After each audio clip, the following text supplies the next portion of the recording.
Jazirah Arab, sejak masa-masa purba, telah menjadi saksi bisu kebangkitan dan keruntuhan peradaban-peradaban besar. Sebelum datangnya Islam, tanah ini dihuni oleh bangsa-bangsa perkasa yang dikenal dalam sejarah sebagai Arab Baidah, Arab yang telah binasa. Kaum Samud adalah salah satu dari mereka, sebuah mata rantai penting yang menghubungkan zaman Nabi Nuh alaihi salam dengan era kenabian akhir. Kaum Samud mendapatkan nama mereka dari leluhur mereka, Samud atau Tamud, yang secara genealogi diyakini sebagai keturunan dari Sam bin Nuh, anak Nabi Nuh alaihi salam. Menurut ahli sejarah, silsilah mereka umumnya disebut sebagai Samud bin Atir bin Iram bin Sam bin Nuh. Yang penting dicatat, kaum Samud secara langsung dihubungkan dengan kaum yang mendahului mereka, yaitu kaum Ad. Kaum Ad adalah kaum yang sangat kuat, tinggi besar, dan memiliki keahlian membangun yang luar biasa, tetapi mereka ingkar kepada Nabi Hud alaihi salam sehingga dibinasakan oleh angin topan. Allah subhanahu wa ta'ala menjadikan kaum Samud sebagai penerus atau khalifah di bumi setelah kehancuran kaum Ad. Allah subhanahu wa ta'ala berfirman dalam Al-Quran Surah Al-A'raf ayat 74, yang menjadi kunci penetapan asal-usul ini. Dan ingatlah olehmu di waktu Tuhan menjadikan kamu pengganti-pengganti, yang berkuasa, sesudah kaum Ad dan memberikan tempat bagimu di bumi. Kamu mendirikan istana-istana di tanah-tanahnya yang datar dan kamu pahat gunung-gunung untuk dijadikan rumah-rumah, maka ingatlah nikmat-nikmat Allah dan janganlah kamu merajalela di muka bumi dengan membuat kerusakan. Pernyataan ini menegaskan bahwa kaum Samud tidak hanya mewarisi wilayah, tetapi juga mewarisi takdir, sebuah peringatan keras agar mereka tidak mengulangi kesalahan pendahulu mereka. Geografi dan pusat peradaban, Al-Hijr. Pusat peradaban kaum Samud terletak di sebuah kawasan yang kini dikenal sebagai Al-Hijr, yang modernnya disebut Madain Saleh, terletak di antara Hijaz dan Syam, Suriah, di wilayah barat laut Jazirah Arab. Wilayah ini didominasi oleh formasi batu pasir raksasa yang tampak seperti tiang-tiang alam. Batu-batu inilah yang menjadi bahan baku arsitektur unik mereka. Meskipun dikelilingi gurun, lembah Al-Hijr diberkahi dengan tanah yang subur dan sumber mata air yang melimpah, memungkinkan mereka menanam kebun-kebun dan ladang-ladang yang makmur. Lokasi mereka berada di jalur perdagangan kuno, menjadikan mereka kuat secara ekonomi dan memiliki kontak dengan berbagai peradaban. Sebagai pewaris kaum Ad, kaum Samud mewarisi kekuatan fisik yang hebat. Mereka bertubuh besar dan kuat, memungkinkan mereka melakukan proyek-proyek konstruksi yang sangat masif. Keunggulan budaya mereka adalah arsitektur batu pahat. Mereka melampaui kemampuan kaum Ad dengan mengubah gunung menjadi rumah, bukan hanya mendirikan tiang di tanah datar. Kemegahan ukiran dan detail pada rumah pahatan mereka menunjukkan tingkat peradaban, seni, dan teknik yang sangat tinggi. Nabi Shaleh alaihi salam sendiri berasal dari kaum Samud. Beliau bukanlah orang asing yang tiba-tiba datang, melainkan anak negeri yang paling dihormati dari keturunan yang mulia. Ini menambah bobot dan tragedi kisah ini, seruan itu datang dari orang yang paling mereka cintai dan harapkan. Namun, di balik keagungan pahatan batu dan kesuburan tanah, tersimpan penyakit lama yang diturunkan dari kaum Ad, syirik menyekutukan Allah dan kesombongan yang berlebihan. Mereka menyembah berhala-berhala seperti Wet, Suwa, Yaquts, Yahub, dan Nasr. Mereka lupa bahwa kekuatan yang mereka miliki adalah pinjaman, bukan hak abadi. Inilah panggung yang disiapkan Allah subhanahu wa ta'ala, sebuah peradaban megah dengan fondasi moral yang rapuh, menunggu datangnya seorang pemberi peringatan terakhir sebelum takdir yang tak terhindarkan menjemput. Sosok itu adalah Nabi Shaleh alaihi salam.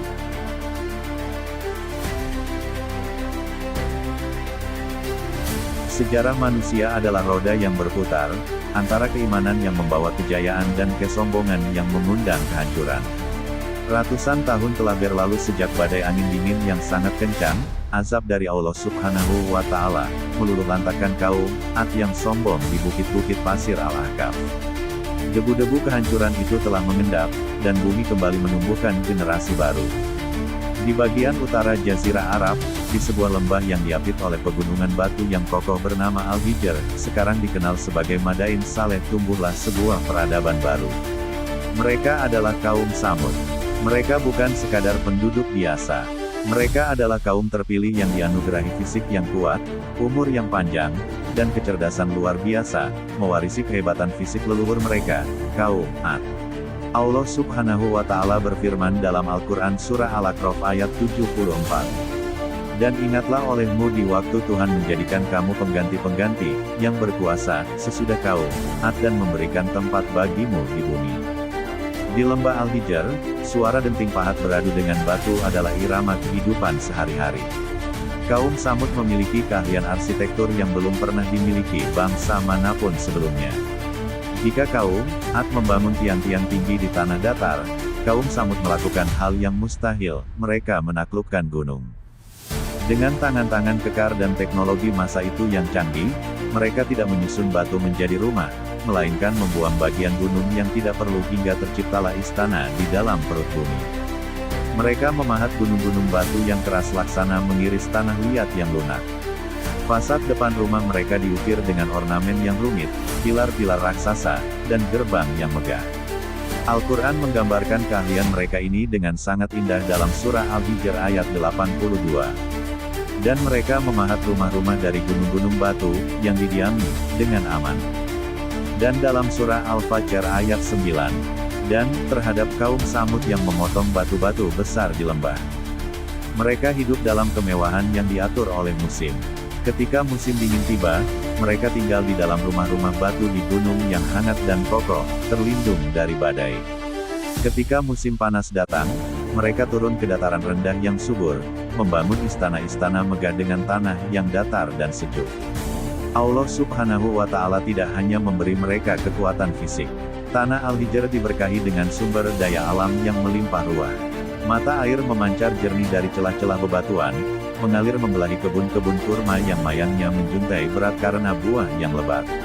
Ladang-ladang gandum menguning sejauh mata memandang. Mereka hidup dalam keamanan mutlak. Tidak ada rasa takut akan kelaparan, tidak ada kekhawatiran akan musuh. Mereka merasa bahwa kekayaan ini adalah hasil jerih payah tangan mereka sendiri, bukan pemberian Tuhan.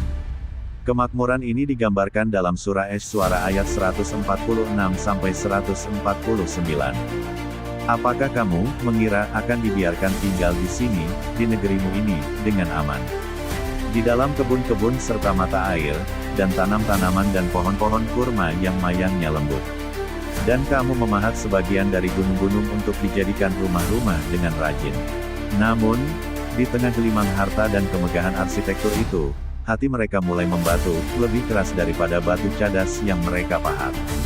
Seiring berjalannya waktu, ajaran tauhid yang dibawa oleh nabi-nabi terdahulu mulai luntur. Setan, musuh yang nyata bagi manusia, meniupkan rasa bangga diri ke dalam dada para pemuka kaum Samud. Mereka mulai berpikir, kami kuat, kami abadi, gunung saja tunduk pada pahatan kami, siapa yang bisa menghancurkan kami? Maka, berhala-berhala kembali ditegakkan. Mereka menyembah batu-batu mati yang mereka ukir sendiri. Mereka sujud kepada patung yang tidak bisa mendengar, tidak bisa melihat, dan tidak bisa memberi manfaat. Rasa syukur kepada Allah Subhanahu wa Ta'ala berganti menjadi pesta pora dan kemaksiatan. Yang kuat menindas yang lemah. Hukum rimba berlaku di balik dinding-dinding istana yang indah. Para elit kaum Samud, Al-Mala, berjalan dengan jubah kesombongan, memandang rendah kaum miskin, dan meyakini bahwa kekayaan mereka adalah tanda bahwa mereka adalah makhluk yang paling mulia. Mereka lupa bahwa kaum Ad yang lebih kuat dari mereka pun telah binasa. Di tengah kerusakan moral itu, hiduplah seorang laki-laki dari kalangan mereka sendiri. Dia berasal dari garis keturunan yang terhormat, dikenal karena kecerdasannya, kejujurannya, dan kebijaksanaannya. Namanya adalah Soleh. Sebelum masa kenabian, Soleh adalah harapan kaumnya. Para pemuka Samud sering menunjuknya, lihatlah Soleh, dialah calon pemimpin kita. Dialah yang akan meneruskan kejayaan kita. Mereka mencintainya karena akhlaknya yang mulia. Namun, Soleh melihat kaumnya dengan tatapan sedih. Ia melihat bagaimana mereka bersujud pada batu, ia melihat ketidakadilan merajalela. Hatinya gelisah melihat nikmat Allah Subhanahu wa Ta'ala diingkari sedemikian rupa. Ia menyendiri, merenung, hingga akhirnya cahaya wahyu turun kepadanya. Allah Subhanahu wa Ta'ala memilihnya, saudara mereka sendiri, untuk memikul beban berat peringatan. Suara kebenaran mulai bergema di lembah Al-Hijr, memecah kesunyian hati yang mati. Soleh alaihissalam berdiri di hadapan kaumnya dan berkata dengan lembut namun tegas, sebagaimana diabadikan dalam surah Hud ayat 61. Hai kaumku, sembahlah Allah, sekali-kali tidak ada bagimu Tuhan selain Dia. Dia telah menciptakan kamu dari bumi, tanah, dan menjadikan kamu pemakmurnya. Karena itu mohonlah ampunannya, kemudian bertobatlah kepadanya. Sesungguhnya Tuhanku amat dekat rahmatnya, lagi memperkenankan doa hambanya. Inilah awal mula guncangan besar di negeri Al-Hijr. Seruan dari sosok yang paling mereka harapkan, kini menjadi seruan yang paling mereka benci. Langkah selanjutnya untuk Anda, narasi di atas membangun fondasi cerita dengan menonjolkan suasana, atmosfer, kemegahan yang kontras dengan kerusakan moral.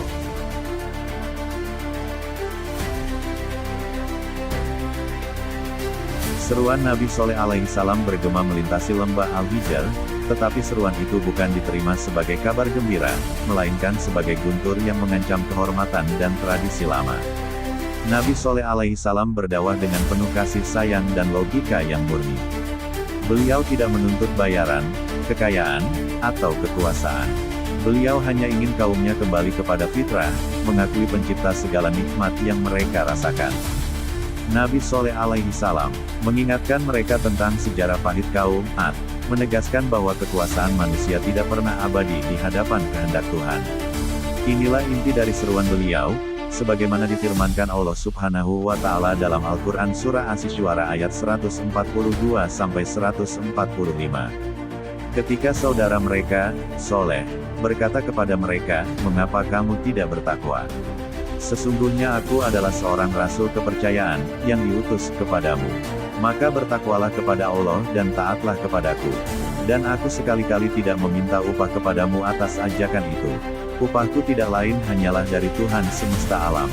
Nabi Soleh alaihissalam berbicara sebagai saudara, sebagai orang terpercaya Rasulun Amin, bukan sebagai orang asing yang ingin merusak. Namun, hati para pemimpin Samud telah diselimuti oleh kabut kesombongan. Mereka tidak melihat kebenaran, yang mereka lihat hanyalah ancaman terhadap status quo dan penghinaan terhadap nenek moyang mereka. Para pemuka Samud, Al-Mala, adalah yang paling keras menolak. Mereka adalah para pemilik istana pahatan gunung dan gudang harta. Mereka merasa terhina karena diajak tunduk oleh seorang yang tadinya mereka siapkan sebagai penerus kepemimpinan mereka. Mereka mendatangi Nabi Soleh alaihissalam dengan wajah sinis, melontarkan pertanyaan yang penuh ejekan. Mereka tidak bertanya tentang isi dakwah, melainkan tentang kewarasan beliau.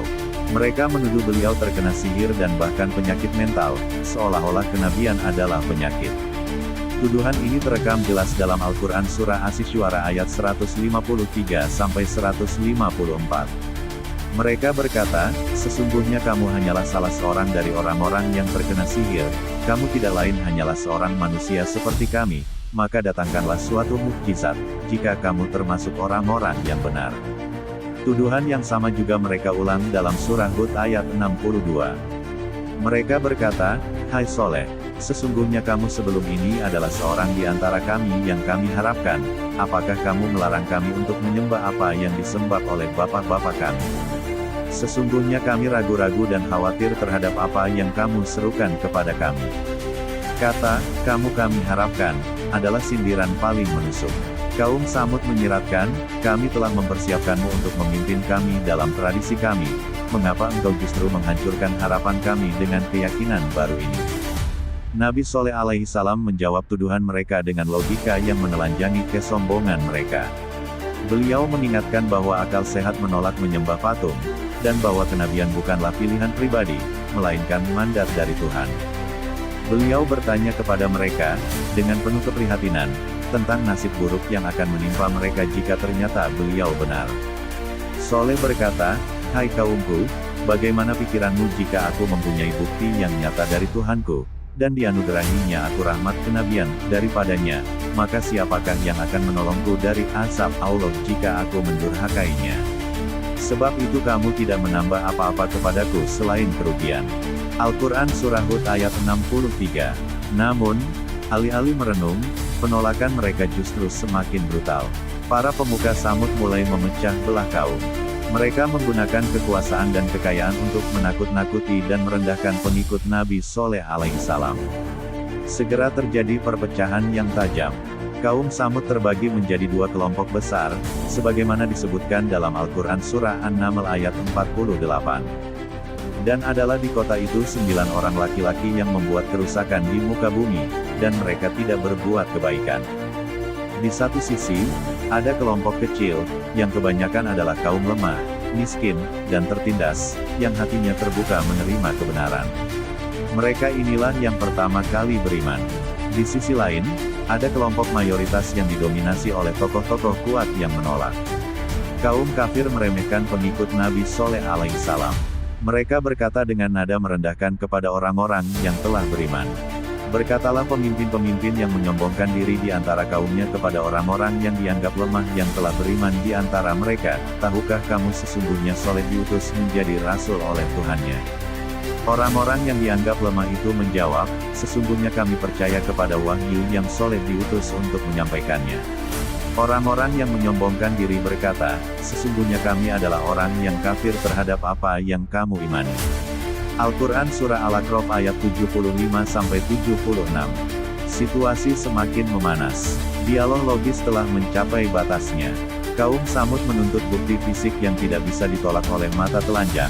Sebuah keajaiban yang melampaui kemampuan manusia, sebuah mukjizat. Mereka ingin Nabi Shaleh alaihissalam membuktikan bahwa dia benar-benar terhubung dengan kekuatan yang lebih besar daripada keahlian mereka memahat gunung. Setelah gagal membungkam Nabi Shaleh alaihissalam dengan cemoohan dan tuduhan sihir, mereka memutuskan untuk memberikan syarat yang mereka yakini mustahil dipenuhi. Mereka ingin membuktikan bahwa Shaleh alaihissalam adalah penipu, dan bahwa Tuhan-Tuhan batu mereka adalah yang sesungguhnya berkuasa. Pada suatu hari yang telah disepakati, seluruh penduduk Al-Hijr berkumpul di kaki sebuah gunung batu yang sangat besar, keras, dan padat, bahkan lebih keras dari gunung-gunung yang biasa mereka pahat. Kaum elit, Al-Mala, berdiri di depan, wajah mereka dipenuhi ejekan dan keyakinan akan kemenangan mereka. Mereka menunjuk kebongkahan batu tersebut dan mengajukan permintaan yang sangat spesifik, sebuah mukjizat yang tidak pernah terpikirkan oleh akal manusia, sebagaimana diisyaratkan dalam Al-Quran Surah Asy-Syu'ara ayat 153-154. Mereka berkata, sesungguhnya kamu hanyalah salah seorang dari orang-orang yang terkena sihir, kamu tidak lain hanyalah seorang manusia seperti kami, maka datangkanlah suatu mukjizat, jika kamu termasuk orang-orang yang benar. Tantangan mereka adalah, hai Shaleh, jika benar engkau utusan dari Tuhan yang Maha Kuasa, maka keluarkanlah untuk kami seekor unta betina dari dalam batu karang ini. Unta itu haruslah unta yang sempurna, yang bunting, dan yang ukurannya sangat besar. Bagi kaum Samud, pemahat batu ulung, mengeluarkan kehidupan dari batu padat adalah hal yang melampaui logika dan kemampuan mereka. Jika Shaleh alaihissalam gagal, ia akan dianggap sebagai pembohong dan kaumnya akan membubarkan diri tanpa beriman. Menyadari betapa besar tuntutan ini, menerima tantangan tersebut dengan hati yang penuh keyakinan kepada Tuhannya. Beliau berpaling dari kaumnya, menghadap kiblat, dan mengangkat tangan, memohon kepada Allah Subhanahu wa Ta'ala, Tuhan semesta alam, agar memperlihatkan kekuasaannya yang tak terbatas. Beliau memohon agar mukjizat ini menjadi hujah bukti, yang menghapuskan segala keraguan, dan agar kaumnya mendapat petunjuk terakhir. Suasana hening mencekam, ribuan pasang mata, baik yang beriman maupun yang kafir, terpaku pada bongkahan batu. Di tengah keheningan itu, tiba-tiba terdengar suara gemuruh yang hebat. Batu karang raksasa itu mulai bergetar, berderak, dan retak. Retakan-retakan memanjang muncul di permukaan batu, membelah bagian tengahnya seperti buah yang matang. Saat retakan itu membesar, muncullah pemandangan yang membuat jantung setiap orang berhenti berdetak. Dari celah batu yang sempit itu, perlahan namun pasti, keluar seekor makhluk hidup yang sangat besar dan gagah, persis seperti yang mereka minta. Ia adalah unta betina Allah, Nakatullah. Ukuran tubuhnya jauh lebih besar dari unta biasa. Bulunya lebat, warnanya indah, dan yang paling mengejutkan, unta itu keluar dalam keadaan bunting atau baru saja melahirkan anak. Peristiwa ajaib ini adalah bukti nyata kebesaran dan kekuasaan Allah Subhanahu wa Ta'ala untuk menciptakan sesuatu dari ketiadaan, sebagaimana firman-Nya tentang mukjizat ini. Dan kami telah mengutus kepada kaum Samud saudara mereka, Soleh. Ia berkata, "Hai kaumku, sembahlah Allah, sekali-kali tidak ada Tuhan bagimu selainnya. Sesungguhnya telah datang bukti yang nyata kepadamu dari Tuhanmu. Unta betina Allah ini sebagai mukjizat untukmu, sebab itu biarkanlah dia makan di bumi Allah, dan janganlah kamu mengganggunya dengan gangguan apapun yang akan menyebabkan kamu ditimpa azab yang pedih." Al-Quran Surah Al-A'raf ayat 73. Keterkejutan dan kengerian bercampur menjadi satu di wajah kaum Samud. Beberapa di antara mereka, yang hatinya masih memiliki sisa-sisa keimanan, langsung bersujud dan menyatakan keimanan mereka kepada Allah Subhanahu wa Ta'ala. Mereka melihat dengan mata kepala sendiri bahwa Soleh alaihi salam bukanlah pendusta. Namun, mayoritas kaum elit, meski terkejut, segera kembali kepada kesombongan mereka. Mereka berbisik-bisik, menolak untuk tunduk meskipun telah melihat mukjizat. Mereka berdalih, "Ini sihir yang sangat hebat. Matamu tertipu."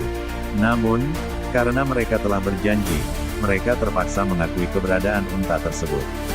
Nabi Soleh alaihi salam kemudian menyampaikan perjanjian ilahi yang harus mereka patuhi, sebuah ujian sederhana namun krusial, yang menjadi pemisah antara keimanan dan keingkaran. Dan berilah kabar kepada mereka bahwa sesungguhnya air itu terbagi antara mereka dan unta itu. Tiap-tiap bagian minum telah ditentukan waktunya. Al-Quran Surah Al-Qamar ayat 28. Allah Subhanahu wa Ta'ala menetapkan, satu hari seluruh air di mata air dan sumur harus diminum oleh unta betina Allah, dan sebagai gantinya, unta tersebut akan menghasilkan susu yang sangat banyak hingga mencukupi seluruh kebutuhan minum mereka pada hari itu. Pada hari berikutnya, air menjadi hak kaum Samud untuk diminum dan digunakan. Nabi Soleh alaihi salam mengakhiri peringatannya dengan sangat keras, "Jangan sekali-kali kalian sentuh unta ini dengan niat jahat, atau kalian akan ditimpa azab yang pedih." Peringatan ini diulang dalam berbagai surah, menunjukkan betapa besar dosa mengganggu tanda kebesaran Allah. Unta mukjizat itu kini berkeliaran bebas di lembah Al-Hijr, menjadi ujian hidup bagi kaum Samud, sebuah makhluk hidup yang menjadi saksi mata kebenaran, yang harus mereka hormati atau mereka akan binasa.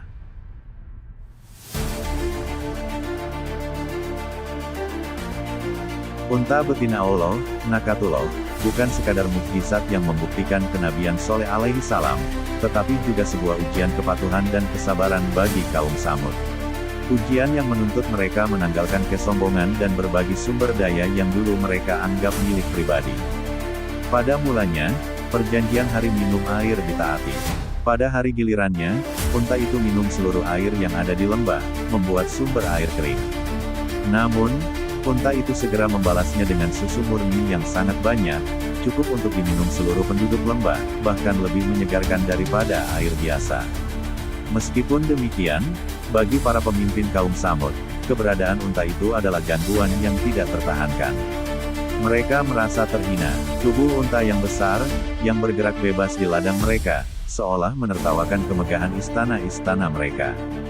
Bukan hanya itu, pembagian air yang adil ini mengganggu sistem hierarki sosial mereka. Kaum elit yang biasa mendapatkan air tanpa batas kini harus berbagi dan menunggu giliran yang sama dengan kaum miskin. Bagi mereka, ini adalah penghinaan terhadap status mereka. Kebencian ini diabadikan dalam Al-Quran Surah Al-Qamar ayat 29 yang menyebutkan, "Maka mereka memanggil kawannya, lalu kawannya menangkap unta itu, dan membunuhnya." Di tengah kaum Samud, bersembunyi sekelompok kecil orang yang jiwanya telah dikuasai oleh kejahatan murni dan kesombongan yang membabi buta. Allah Subhanahu wa Ta'ala menyebut mereka dengan sebutan yang sangat spesifik, menyoroti peran mereka sebagai pemicu azab. Dan adalah di kota itu 9 orang laki-laki yang membuat kerusakan di muka bumi, dan mereka tidak berbuat kebaikan. Al-Quran Surah An-Naml ayat 48. 9 orang ini, yang dipimpin oleh seorang laki-laki bernama Qudar bin Salif, adalah para pembuat onar dan perencana kejahatan. Mereka sangat dipengaruhi oleh 2 wanita bangsawan yang memprovokasi mereka untuk bertindak, Sadaqah binti Al-Mukhtar dan Unaisah binti Ganam. Kedua wanita ini menjanjikan upah dan hadiah mewah kepada siapa saja yang berani membunuh unta mukjizat tersebut. Mereka bersembilan mulai mengadakan pertemuan rahasia di malam hari, di balik dinding-dinding batu pahatan yang gelap. Mereka merancang konspirasi untuk menyingkirkan unta betina Allah, dengan keyakinan bahwa begitu unta itu mati, Soleh alaihissalam akan kehilangan hujahnya dan mereka dapat kembali menyembah berhala dengan tenang. Qudar bin Salif, didorong oleh janji kehormatan dan kekayaan dari para wanita, menerima tugas kotor ini. Ia adalah sosok yang paling celaka di antara mereka. Rencana mereka adalah menyergap unta betina Allah saat unta itu berada jauh dari pengawasan Nabi Soleh alaihissalam, atau di saat unta itu sedang menuju mata air pada hari gilirannya. Mereka menyiapkan anak panah, pisau tajam, dan strategi untuk memastikan unta itu tidak akan lolos. Nabi Soleh alaihissalam, meskipun seorang nabi yang dilindungi Allah, Al-Halik, telah berulang kali memperingatkan kaumnya. Beliau tahu bahwa keimanan mereka rapuh dan kebencian mereka mendalam. Dalam salah satu peringatan terakhir, beliau berkata kepada mereka, "Wahai kaumku, aku telah menyampaikan risalah Tuhanku kepadamu. Aku menasihati kalian. Aku telah mendatangkan mukjizat yang kalian minta. Sekarang, janganlah kalian menjadi kaum yang mendustakan." Namun, telinga kaum Samud sudah tuli, dan mata mereka buta, terhalang oleh hijab kesombongan. Mereka hanya melihat seekor unta yang menghalangi kenyamanan mereka, bukan tanda kekuasaan ilahi. 9 orang perusak, dipimpin oleh Qudar bin Salif, menyelinap di antara celah bebatuan. Mereka menemukan unta betina Allah sedang sendirian di dekat mata air, atau di tempat lapang. Tanpa belas kasihan dan tanpa menghiraukan peringatan keras Nabi mereka melancarkan serangan brutal. Qudar bin Salif maju paling depan, menusuk kaki unta itu dengan pedang atau pisau hingga unta itu roboh. Kemudian, sisa anggota kelompok itu bergabung, memastikan unta betina Allah itu tewas dalam genangan darah, sebuah pelanggaran janji suci yang sangat keji. Pada saat itu, anak unta mukjizat yang masih kecil, menyaksikan kengerian itu, berteriak ketakutan dan berlari kencang menuju puncak gunung. Ia berlutut di atas batu karang dan menjerit 3 kali, sebagai ratapan terakhir sebelum ia menghilang, menuntut balasan atas kejahatan yang dilakukan kepada ibunya. Pembunuhan unta betina Allah adalah dosa terbesar kaum Samud, sebuah tindakan yang melanggar batas kemanusiaan dan menantang langsung kekuasaan yang maha kuasa. Mereka kini berhak mendapatkan air mereka kembali, tetapi mereka juga telah mendapatkan vonis azab yang pedih.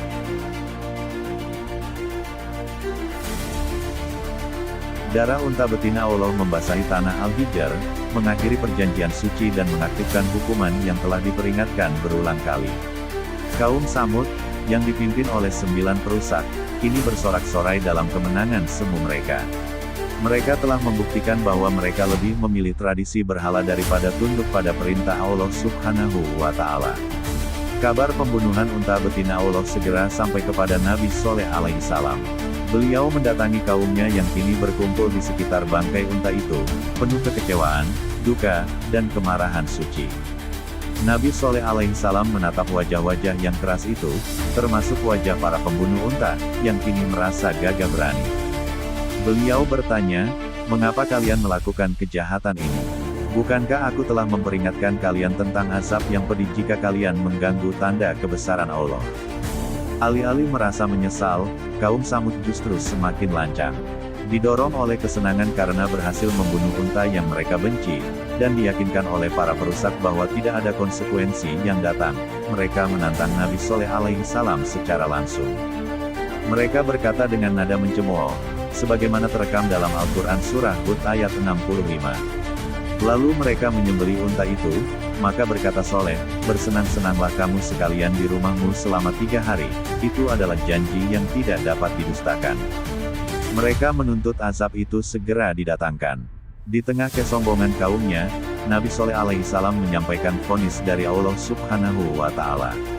Bukan azab yang datang seketika, melainkan penangguhan yang dipenuhi teror psikologis, jangka waktu 3 hari sebelum kehancuran total.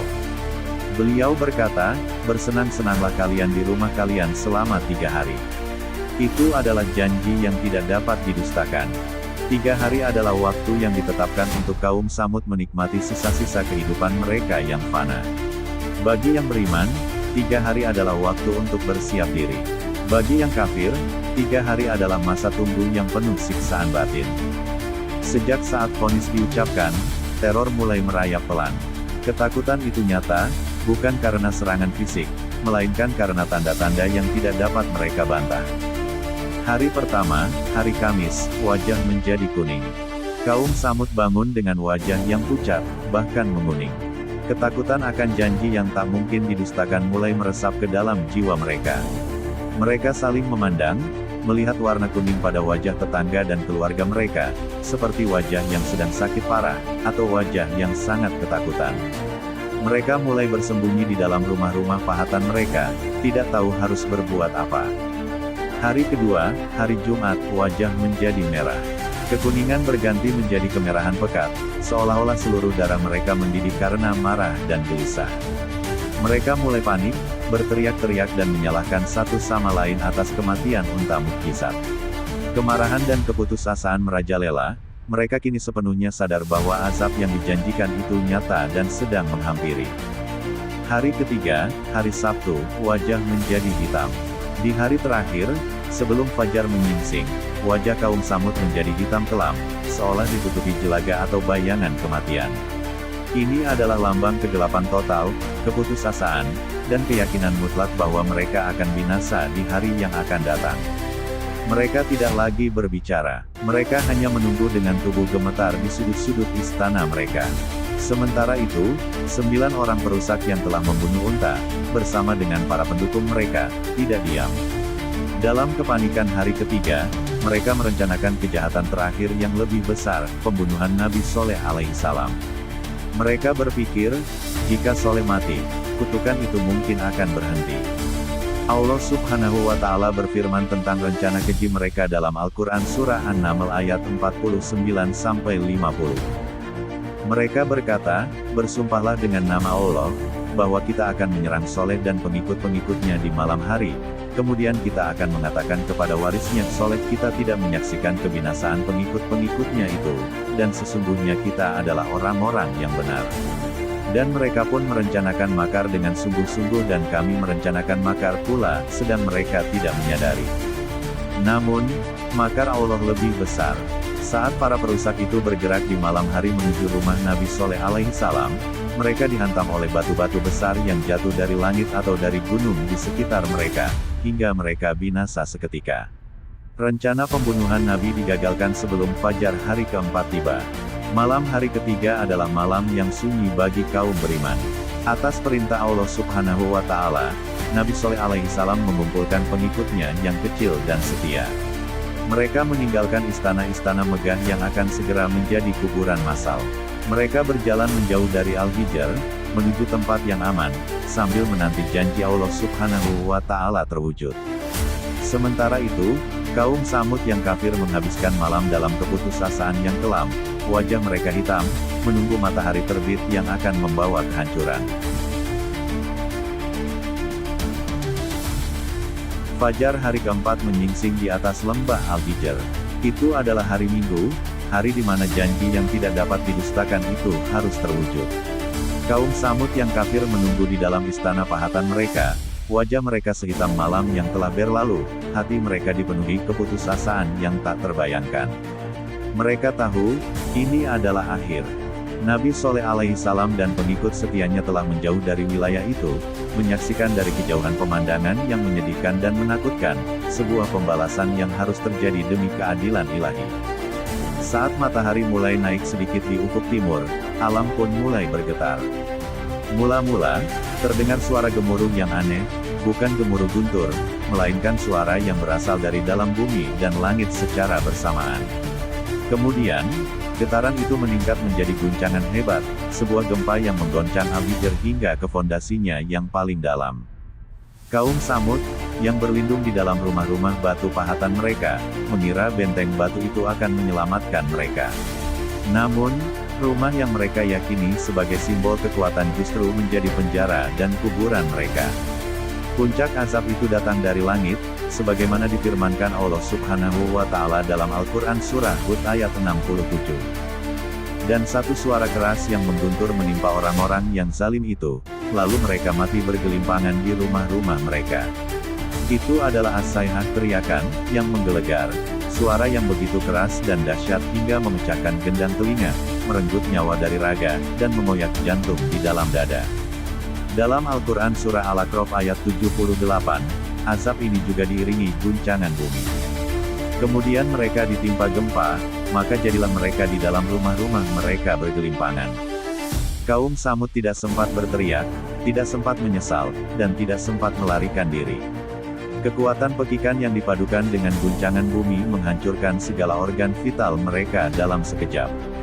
Tubuh mereka roboh, mati di tempat mereka berdiri, di atas ranjang mereka, atau di sudut-sudut istana mewah yang mereka ukir dengan susah payah.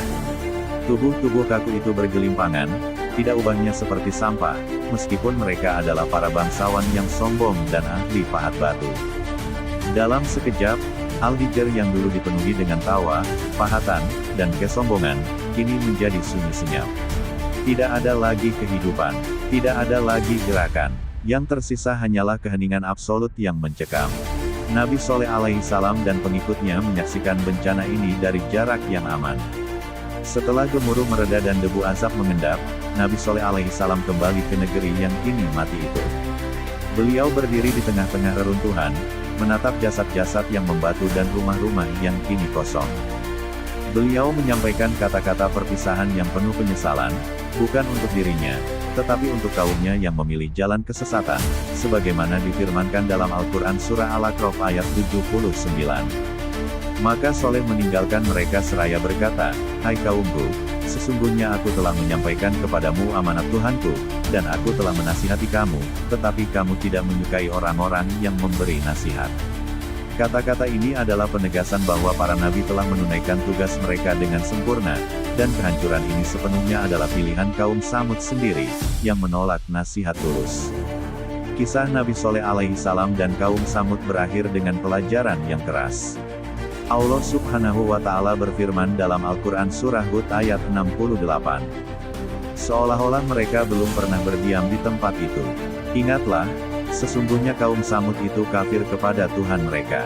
Ingatlah, kebinasaanlah bagi kaum Samud.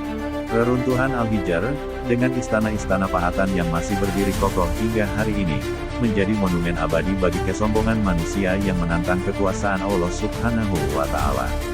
Mereka berhasil membuat rumah yang abadi dari batu, tetapi mereka gagal membuat hati mereka abadi dengan keimanan. Nabi Shaleh alaihi salam kemudian memimpin kaumnya yang beriman untuk bermigrasi ke wilayah yang lebih aman, membawa ajaran tauhid untuk diteruskan kepada generasi yang akan datang, sementara kisah kaum Samud terukir sebagai peringatan keras dalam sejarah umat manusia.